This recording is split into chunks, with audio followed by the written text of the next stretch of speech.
Welcome back to the show. It is a week after the draft, 6 days after the NFL draft.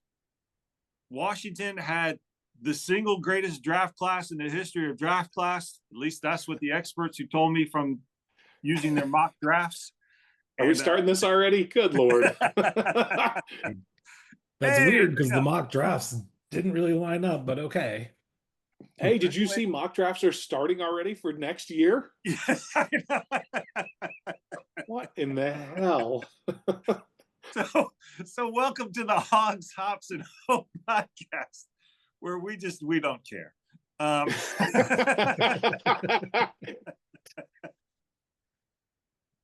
We're just going to dive right into it because, Washington signed a kicker this week. So, what else are we going to talk about? And guess what? He got a 1-year deal. I'm going to die before this night's over. Okay, so look, and this is my first beer. It's not like this is the second or third one. So, what are you drinking tonight? Just another Sierra Nevada Pale Ale for me because I didn't make it to the store. How about you boys? Same problem over here. I didn't make it to the store, so I'm having another Miller Lite. All right, what you got, Mikey? Same, Yingling right. Again. I'll switch it up in future weeks. You know my philosophy: if it ain't broke, don't fix it. Here you go. So we got 3 companies that can sponsor us if they like, or yet to be named company, in which case we'll all switch our taste. So Washington for the draft did not make any trades, which to some experts was a surprise because there was plenty of talk that Adam Peters would try and trade out of the 29th pick, 29th pick of the first round, and try and trade down to get more draft picks since they only had 5 going into the draft. That didn't happen. And a lot of the players that from my list from last week of all that the mock drafts had Washington picking were already picked long before it got to the 29th pick. So Washington ended up drafting Josh Connerly Jr., a tackle from Oregon. And apparently he's, I guess it's typical nowadays, like with Brandon Coleman, he's a tackle, but he might be a guard. Because who knows who can play tackle in the NFL anymore. I don't know a whole lot about this guy other than I'm looking at his stats and it says he's 6'5", 311 pounds. So he's a big boy. That's a pretty big guy. I guess the talk was that he'll come in and he'll compete at right tackle with Coleman and see, whoever's the better player is going to be the starting right tackle for Washington for the 2025 season. The pick shocked a lot of people because everybody and their mom was screaming, edge player, edge player, edge player. I think we even talked about that, covered it probably a couple different ways. They didn't pick an edge player, but if Jaden Daniels is your most valuable asset, then picking an offensive lineman to protect him is a very good move. So, I don't know. Any thoughts on that about picking an offensive tackle as opposed to, first as opposed to the edge rusher, which everybody wanted and said we needed so badly? Even though they just traded for Tunsil and they got Coleman in last year's draft, do you think this was a smart thing to do? Do you wait and see how it plays out? What are your thoughts? Either one of you. Go ahead, Joe. I was beating that drum offensive lineman the whole time. So I like it. I mean, I have no idea if, we never know if this is going to work out. Like you got to give him 3 years to see if your draft is successful or not. Yes. I'm glad we picked up an offensive lineman. It sounds like he's a pretty good player. They were saying good things about him. I guess normally he plays on the left tackle. And since we have our new left tackle, I guess they're talking, right side. Right. And we'll see how hopefully he's able to transition to that and still is a solid player. Right. So we picked up a guy to compete at right tackle against the guy we picked up last year in the draft, right? Right. So they drafted a left tackle to compete for the right tackle position against the guy that they drafted for left tackle last year. And we had how many offensive linemen go down during the season? Depth isn't bad. No, when the draft was at pick 23 or 24-ish or something, I tweeted out that I thought that Washington should take Josh Simmons, who was the tackle from Ohio State, who's coming off of major knee surgery. I said they should take him at 29, and that for that reason, like you can never have too many good offensive linemen, right? And the idea, Cosme's out till we don't know when, which means Coleman can end up playing right guard. So why not? And I mean, Kansas City ended up drafting Simmons at 32. So 3 picks later. So, I think it's a good move. I mean, the way they're building this team right now is they're putting it all on the offense and saying, we got to score 30 to 40 points a game because our defense is going to give up 30 points a game.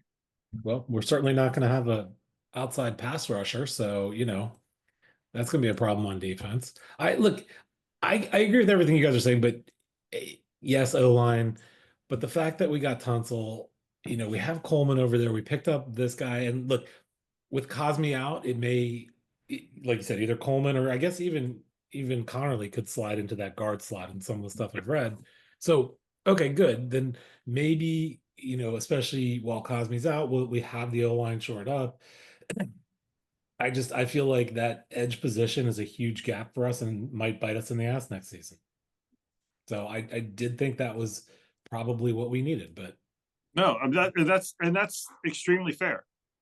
I mean, but they signed Kinlaw, the defensive lineman from the Jets, that apparently can play some on the edge, and so I think that was their thing, is they're going to go with depth on the defensive line as opposed to having, say, a stud defensive end. It's just they're going to do it by committee, and just hopefully that will work out. It better to some extent, because the run defense was horrible last year, and I know we're talking about an edge player to get to the quarterback, but the run defense was horrible last year. That starts with the defensive line. So, time will tell.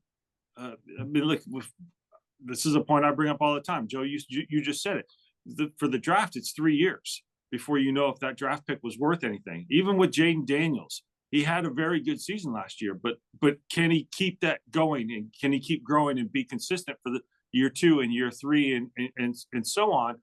And I want to see that even with a player of his caliber before I say this was a great pick, even though it was picking Daniels was a no-brainer. But so we'll see. So I think this. So to that end, then I'd say this is a good pick, because part of helping Jaden be successful for the next 2-3 years is putting the right pieces around him to protect him, to, wide receiver, same thing, giving people to throw to, because it is a team sport at the end of the day. So, so I do get your point, Joe, on that like you've been saying O-line, and I get it. So, we'll see. Okay. Joe, anything to close on that before we move on to the second round pick? I was going to make a wise ass remark about CJ Stroud and the offensive line he had his first year, and then maybe we should pick up some of their guys, because he had a great second year, and then what did we end up doing, right? So all right, we'll see how it goes. Yeah, time will tell, right? I'm hopeful. Time will tell. Second round pick, once again, 29th pick of the second round, was Trey Amos, cornerback from Ole Miss, 6'1", 195. I'm just reading here, he's a physical press corner with length, so that's a big thing. That's a Dan Quinn cornerback, is what I've been told, is a cornerback with length. I mean, being the college football experts that we are, I don't know anything about this guy. Nope. But from what I've been reading, this might be their best pick of the draft. As far as someone that can step in and start right away, which I would hope he can if the second round pick, because I always believe that your first and second round picks should be starters. and that he can come in and he can start opposite Lattimore, assuming Lattimore is not hurt and is playing. And that moves Sanistril back to the inside, which is where he's more effective. And now we have a better pass defense. We still don't have a pass rush, but now we got corners. That's it. Instead of getting a pass rusher, we got a corner to cover the receivers because they're gonna have to cover them forever because we're not going to get any pressure on the quarterback. Right. I mean, I guess that's the philosophy. I don't know what else it would be. There's still hope. There's still moves that can happen. Maybe we can pick up an edge. Well, and before the that's season the starts. talk. They are, but we'll come back to that. We'll come Yeah. back to this. We're talking about the 5 players they drafted that we don't know anything about. Yeah, exactly. I saw the same thing you were seeing, and I was seeing like our 3 corners, Lattimore, this new guy Amos, and Sinisterl. Like the 3 of them could be the best corner. I mean, like I know I was seeing good things. It wasn't just from Commanders like bloggers and things like that. It's like there was some national coverage, news outlets that were saying good things about these 3. So it's like maybe we got something good going on here. As long as it wasn't from Mel Kiper, I'm good with that. Because Mel Kiper is whatever he says, I'm going to take the opposite. I don't know who it was. No, but you're right. I mean, I did see reports as well, and it wasn't just Joe fan from Washington or Right. one of the people who covers the team who has to hype and kiss the team's ass so they can keep showing up for press conferences. It was people from other outlets and things like that who don't have a dog in the fight. So I am optimistic. Like I said, what I was reading is that he's the best pick of the draft for them, better than Connolly at tackle. So hopefully that'll play out. I mean, I'm always happy for a good cornerback. So maybe this will be the guy. No 3rd round pick for Washington. Some would say that Tunsil was their 3rd round pick since that was part of what they gave up to draft him. 4th round pick. This was actually the pick that they got from Houston as part of that trade. They drafted Jalen Lane, a wide receiver from Virginia Tech, 5'10", 191. And I watched this guy play. I like him. I think he's good. Like I don't think he's like an all-pro or anything like that, but he's 4th round, so you don't really expect that. I think the biggest thing for me and maybe for the team is that he's a punt returner. So I think he's someone that's going to make the team, and he's going to be he could be a standout special teams player. And if I was a betting man, I would say he's their starting punt returner on week 1, which they need. Crowder? Well, Crowder can return punts, but I think he's a little bit older, and this guy Lane, he's quicker. So I know you guys know this from watching the combine and everything, Right? But Lane I'm just reading straight from ESPN. He finished in the top 3 for the receivers in the 10-yard split, the 40-yard dash. He ran a 4.34. That's fast, so I've been told.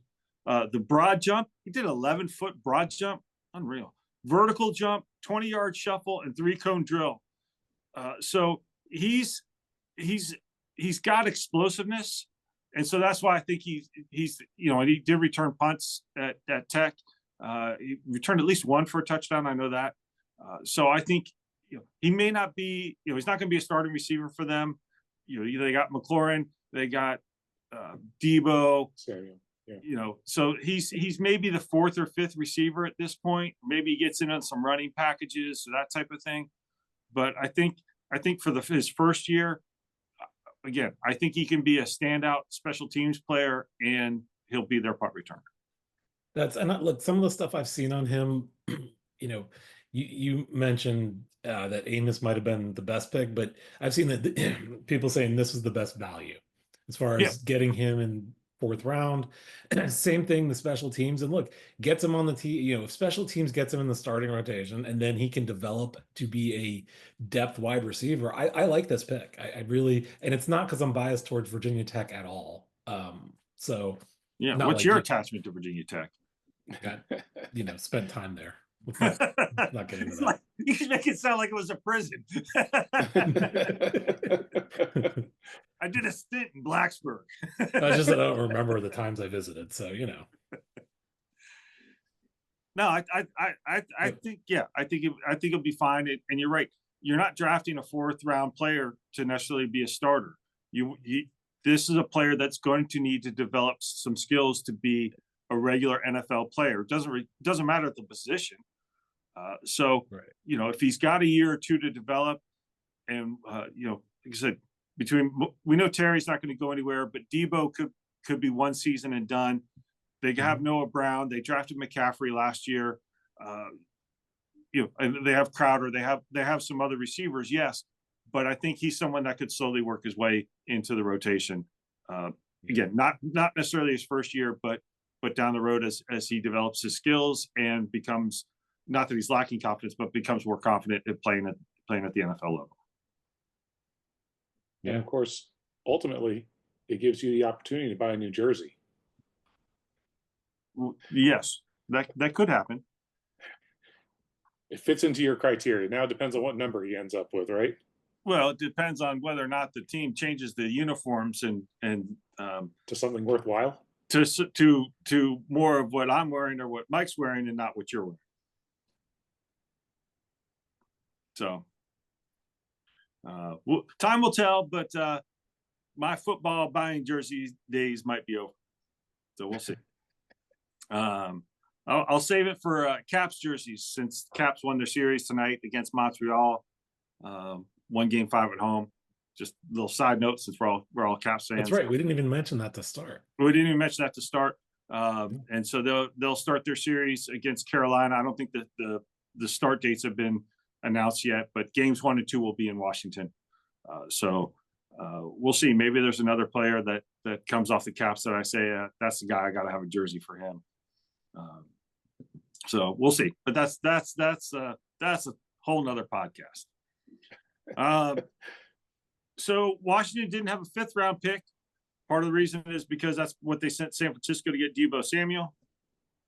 With the 6th round pick, they drafted Kane Medrano. He's a linebacker from UCLA, 6'3", 222 pounds.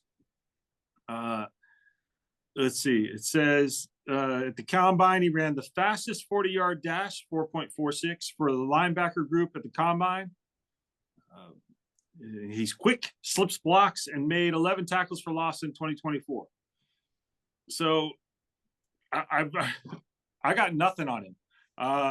Quite honestly, he sounds more like an outside linebacker than a middle linebacker. So he's not someone that is coming in to replace Bobby Wagner or anything like that. But or Frankie Louva. Obviously, Frankie's not going anywhere. But again, this is someone that you're drafting these guys in the later rounds to hopefully play special teams while they build their skills. So he's kind of in the same boat as Lane, and we'll see. That's usually who got on special teams anyway, your linebackers and stuff like that. I don't know if you guys got anything you want to.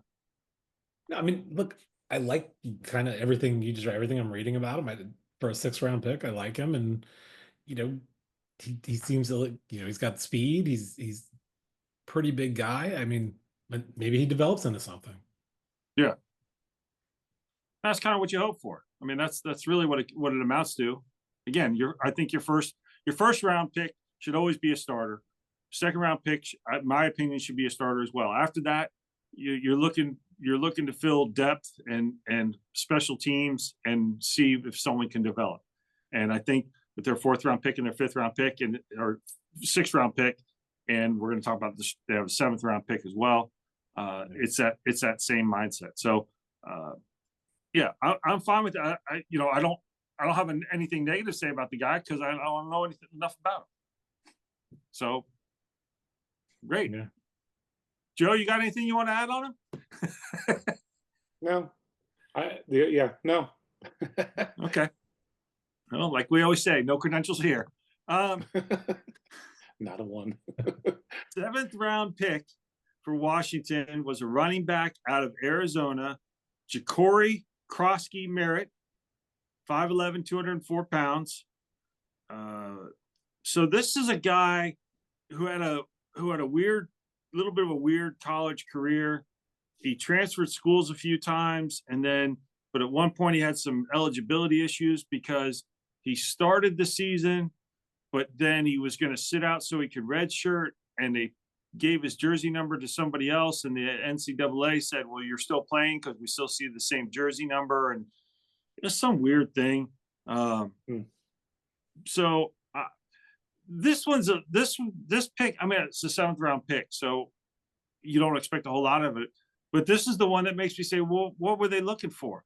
Like, this is where I would have thought maybe they would have just rolled the dice with an edge player to say, okay, well, here we can get some depth with this. But running back, they've got 4 running backs under contract now for next year, and it's 4 people who got a lot of playing time last year. I don't see a 7th round pick. Now this guy, he's probably like a candidate for the practice squad or something like that would be my guess. Because I mean, we've already loaded up special teams with Jalen Lane, our 4th round pick, and Kane Madrano, who's our 6th round pick. So we're running out of special team spots. But he could be someone that's a practice squad player, I guess. So here's my thing. Here's my thing on this, because you're right. He didn't. I guess from what I saw, he had like he basically, because of the ineligibility thing, didn't have a lot for people to look at. He had one game in his last season, with I believe Arizona.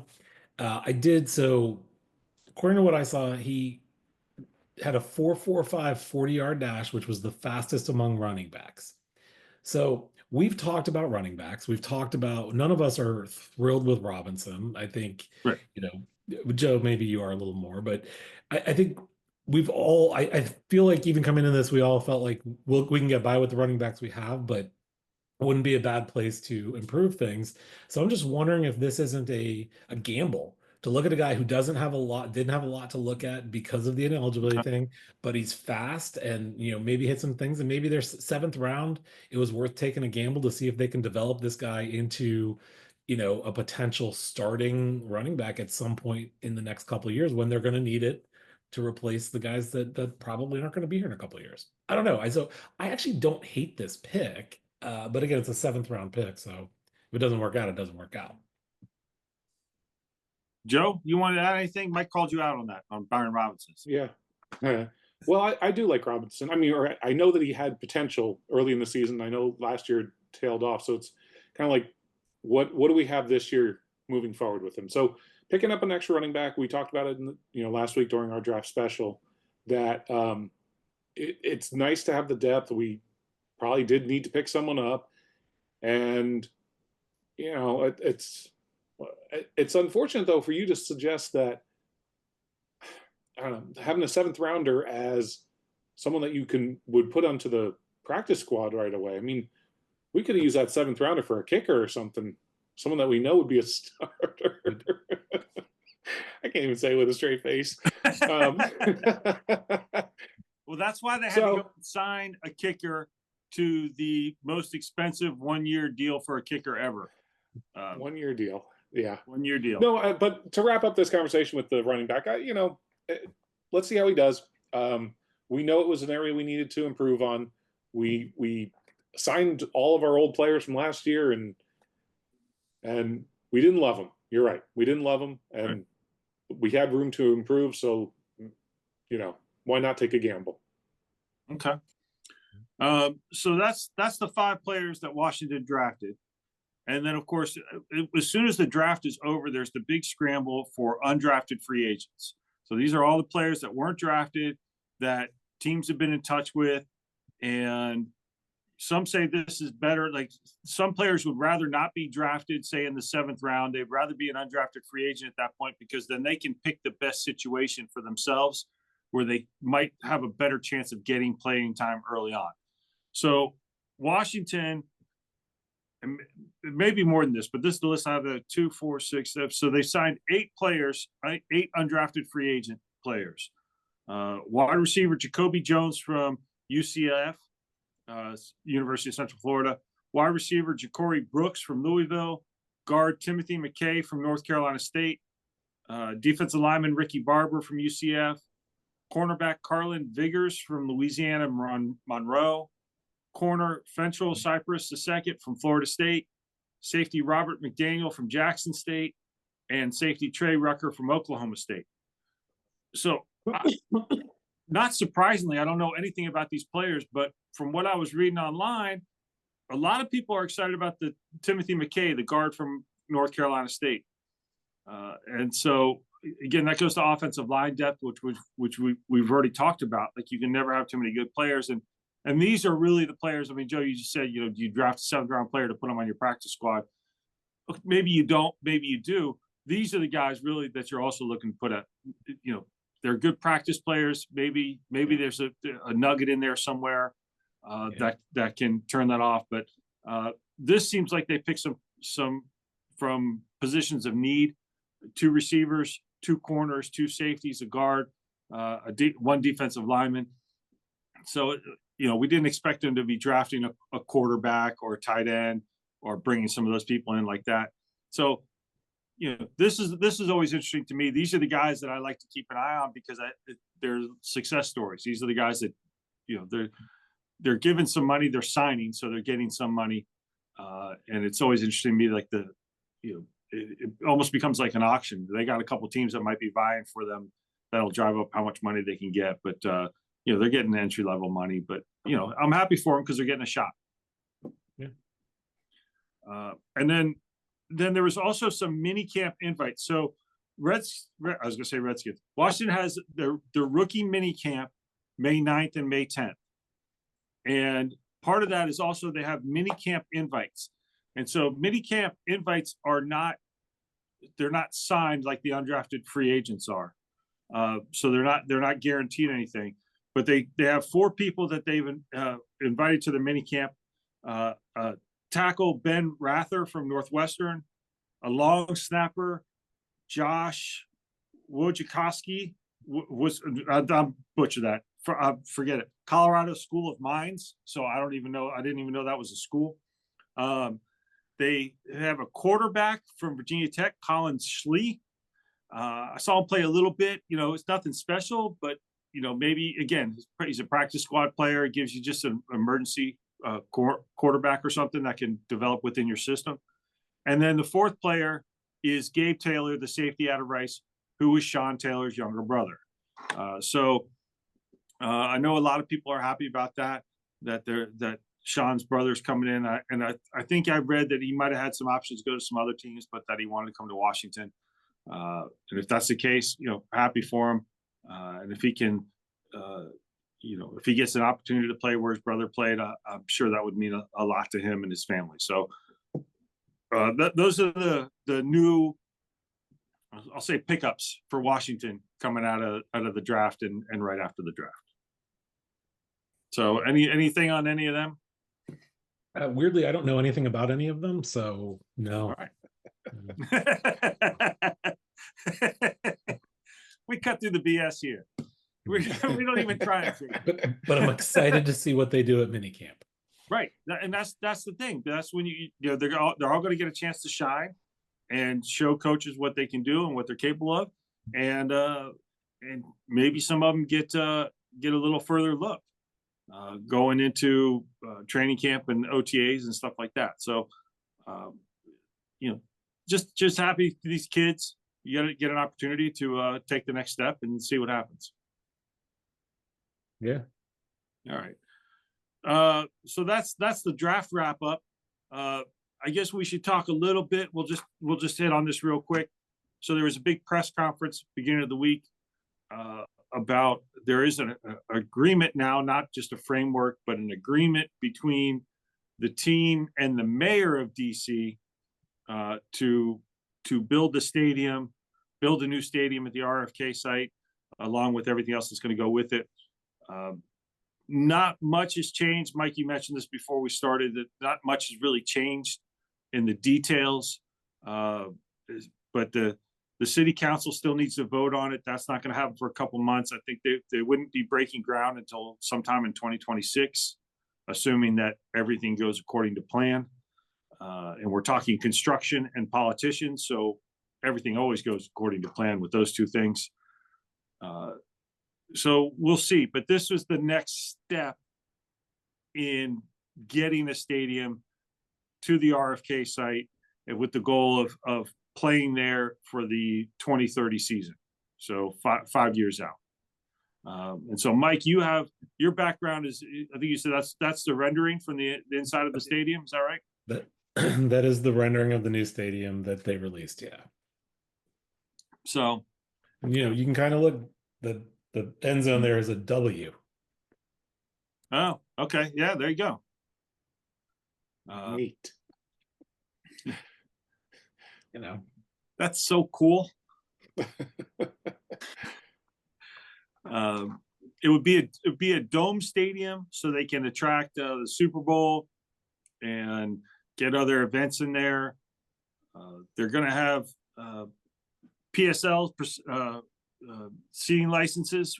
I can't remember if we talked about that once or not. I think we did, yeah. But those are going to be pretty expensive. I've seen if I had an article pulled up with that, but there's still a lot to go through to get to everything being approved. So it's just going to be a sit back and wait. But it was a pretty big news conference or press conference, whatever you want to call it, this week. They had Joe Gibbs was there, Riggins, Darrell Green, Doug Williams. Just everybody you could think of that when you think of Washington, of course, when you think of the Redskins, but it's just the next step, and there's nothing real to report other than the fact that the cost has already gone up $1 billion in 2 weeks. So, well, the reported cost, again, we go back a couple weeks, that was floated out there. I think it was to start garnering support. It could have been $4 billion 2 weeks ago. They just weren't putting that number out there because it was nothing confirmed. So, right, because it's easier to garner support when it's $3 billion than when it's $4 billion. Right, you get people amped up for it. What's another $1 billion at that point? If you've already accepted 3, what's 4? You're just going up 1. That's it, right? I mean, that's right. It's simple math, Rob. Simple math. So simple a caveman can do it. I don't think we could do that. That's probably trademarked. You may have to cut that out in post. I'll wait for the lawsuit and I'll cut it out. But that's it. I mean, we joked that they did sign a kicker. Gay is his last name. I'm not making that. That is the kicker's last name, Gay. It's like a $3.8 million contract 1 year. He can make $4 million or something like that. I didn't go into the details because I was probably laughing so hard because they signed a kicker. And this is like their 8th kicker in the last 14 months or something crazy like Sounds that. about right. Yeah. And I thought so. It's a $4.35 million fully guaranteed, and he can earn up to $5 million. What's another $1 million? Right, exactly. It's just one more. It's just one. So great, cool. We got a kicker because we're going to kick field. No, we're not going to kick field goals, and we're not going to kick extra points because we're going to score a lot of touchdowns and go for 2 points because we have an offensive line to protect Jaden Daniels. We only need a punter because we're going to go for it on 4th down as well. We don't need any kicker at all. Right. We're going to remove the foot from football. That's just a roster spot that could go to a 7th round pick. There you go. All right. Well, I mean, that's the big news. It was the draft was last week, over this last weekend, and Washington got their 5 players, no trades, so nothing overly exciting. Got some players that filled some positions that make sense. Again, shoring up the offensive line, good depth is a good thing, especially with not knowing when Cosme's going to be back. Adding another receiver Although again, I think Lane is more of a punt returner than I feel a receiver at this point. Hopefully a starting cornerback, which would be great. And then some role players with the backup linebacker and running back. So yeah, I'm not going to judge the draft. I mean, I could say I give the draft an A+ because they did use all of their picks. Okay. They didn't pass on anything. No. See, well, you guys have said it. It'll take 3 years to really know, but there's nothing in there. I mean, look, yes, I thought they needed to pick up an edge, but nothing bad about what they did from what I've seen. So see how it works out. Well, there's apparently the reports that I was reading, and Joe, you touched on this, and I said we talk about it later, so we're going to talk about it now because now is later. Is they're looking at some of the free agent edge rushers that might still be out there. I think Von Miller is actually one of those players that is still a free agent. That they could either look to sign someone who's still available, or even, and we see this, it's the next wave of free agency. The draft has come in. All these teams that drafted a defensive lineman or an edge rusher, maybe they're going to cut somebody. Maybe it's for cap reasons or what have you, that could then be available for Washington to sign. So I think that's their plan moving forward, and that's why they felt comfortable not taking an edge rusher. But far be it for me to try and get into Adam Peters' head and figure out what he's doing. I mean, to be fair, I kind of give him credit because he, from everything I read and saw, he said he was going to go with essentially best available according to their board. And it seems like that's what he did. And, I'll give him credit for that. And there's sort of an acknowledgement there too, that they knew they could use help across the board. So take the best you can get at your given pick, because you probably need that, except a quarterback, obviously, or a kicker. Right. Well, there was a little interesting story that apparently the morning of the draft, Adam Peters found a handwritten note on his desk from Cliff Kingsbury that said, "Draft the Oregon tackle." And because he showed that note after they made the pick. And I'll see if I can find that picture, but it was his draft day reference. Was that? It was his draft day reference from the movie. Oh, was it? Yeah. Have you seen that movie? No.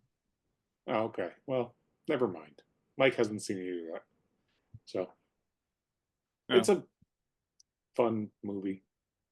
I'll take your word for it. We'll do movie reviews next week. Yeah, okay. There's nothing else going on, right?